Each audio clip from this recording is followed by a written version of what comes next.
Hello everyone, welcome back to another episode of Webtech Tutorial.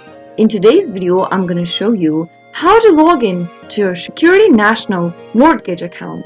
Watch the video till the end and don't forget to subscribe to our channel if you've not yet. Press the notification bell so that you'll never miss another upcoming upload from us. Open up a web browser to get started.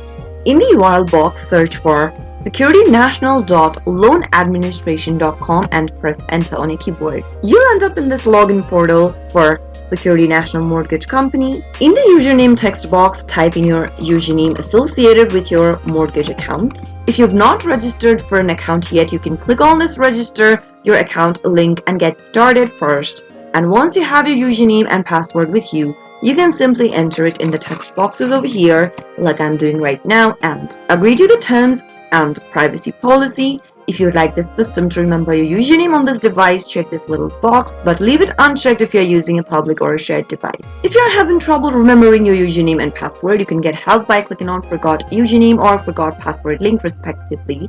And finally, after filling in your details, click the login button and you'll be able to log into your Security National mortgage account. Once you're logged into your account, you can easily access your mortgage account, view your mortgage statement, make payment, and track the progress of your loan. That was how you can easily log into Security National Mortgage. I hope the tutorial was helpful to you. If it was, go ahead and give us a thumbs up. I'll soon be back with more videos like this. Thank you for watching.